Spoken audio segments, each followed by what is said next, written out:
ನಮಸ್ಕಾರ. ಜೀನಿ ನ್ಯೂಸ್ ವೀಕ್ಷಕರಿಗೆ ಸ್ವಾಗತ. ಎಲ್ಲ ವೀಕ್ಷಕರಿಗೆ ನಮಸ್ಕಾರ. ನಾನು ಸಂಧ್ಯಾ.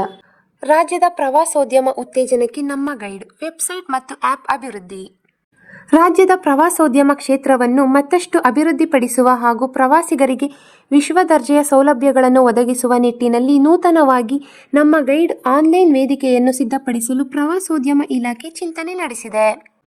ರಾಜ್ಯದ ಯಾವುದೇ ಪ್ರವಾಸಿ ತಾಣಕ್ಕೆ ಭೇಟಿ ನೀಡುವ ದೇಶ ವಿದೇಶಗಳ ಪ್ರವಾಸಿಗರಿಗೆ ಆಯಾ ಪ್ರದೇಶದ ಇತಿಹಾಸ, ಸಂಸ್ಕೃತಿ ಮತ್ತು ಮಹತ್ವದ ಬಗ್ಗೆ ನಿಖರ ಮಾಹಿತಿ ನೀಡುವಲ್ಲಿ ಸ್ಥಳೀಯ ಗೈಡ್ಗಳ ಸೇವೆ ಅತ್ಯಂತ ಪ್ರಮುಖವಾಗಿದೆ.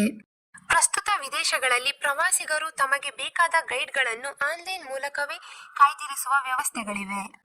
ಇದೇ ಮಾದರಿಯ ಅತ್ಯಾಧುನಿಕ ಆನ್ಲೈನ್ ವೇದಿಕೆಯನ್ನು ಕರ್ನಾಟಕ ರಾಜ್ಯದಲ್ಲೂ ಪ್ರಾರಂಭಿಸುವುದು ಇಲಾಖೆಯ ಪ್ರಮುಖ ಉದ್ದೇಶವಾಗಿದೆ. ಈ ಹಿನ್ನೆಲೆಯಲ್ಲಿ ಹೊಸದೊಂದು ವೆಬ್ಸೈಟ್ ಹಾಗೂ ಆ್ಯಪ್ ರಚಿಸಲು ಮುಂದಾಗಿದೆ. ಈ ನೂತನ ಆನ್ಲೈನ್ ವೇದಿಕೆಯಿಂದ ಪ್ರವಾಸಿಗರಿಗೆ ಸ್ಥಳೀಯ ಗೈಡ್ಗಳನ್ನು ಸುಲಭವಾಗಿ ಸಂಪರ್ಕಿಸಲು ಮತ್ತು ಪ್ರವಾಸಿ ತಾಣಗಳನ್ನು ಸರಿಯಾಗಿ ಹಾಗೂ ಅರ್ಥಪೂರ್ಣವಾಗಿ ವೀಕ್ಷಿಸಲು ಅನುಕೂಲವಾಗಲಿದೆ. ಅಲ್ಲದೆ ಪ್ರವಾಸಿ ಸ್ಥಳಗಳ ಸ್ವಚ್ಛತೆ ಕಾಪಾಡುವಲ್ಲಿ ಹಾಗೂ ಅವುಗಳ ಸಮರ್ಪಕ ನಿರ್ವಹಣೆಯಲ್ಲಿ ಗೈಡ್ಗಳು ಸಕ್ರಿಯವಾಗಿ ಪಾಲ್ಗೊಳ್ಳಲು ಇದು ಸಹಕಾರಿಯಾಗಲಿದೆ.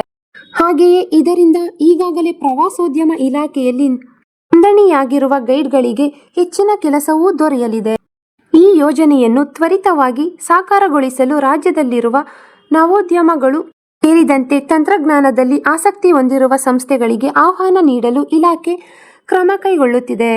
ಈ ಕುರಿತು ಇಂಧನ ಮತ್ತು ಪ್ರವಾಸೋದ್ಯಮ ಸಚಿವ ಕೆ.ಜೆ. ಜಾರ್ಜ್ ಮಾತನಾಡಿ, ರಾಜ್ಯದ ಪ್ರವಾಸೋದ್ಯಮವನ್ನು ಅಂತಾರಾಷ್ಟ್ರೀಯ ಮಟ್ಟಕ್ಕೇರಿಸುವಲ್ಲಿ ನಮ್ಮ ಸ್ಥಳೀಯ ಗೈಡ್ಗಳ ಪಾತ್ರ ಅತ್ಯಂತ ಪ್ರಮುಖವಾಗಿದೆ. ವಿದೇಶಗಳ ಮಾದರಿಯಲ್ಲಿ ನಮ್ಮ ರಾಜ್ಯದಲ್ಲೂ ಪ್ರವಾಸಿಗರು ಸುಲಭವಾಗಿ, ಪಾರದರ್ಶಕವಾಗಿ ಗೈಡ್ಗಳ ಸೇವೆಯನ್ನು ಪಡೆಯಲು ಅನುಕೂಲವಾಗುವಂತೆ ನಮ್ಮ ಗೈಡ್ ವೆಬ್ಸೈಟ್ಗೆ ಹಾಗೂ ಆ್ಯಪ್ ಅಭಿವೃದ್ಧಿಪಡಿಸಲಾಗುವುದು.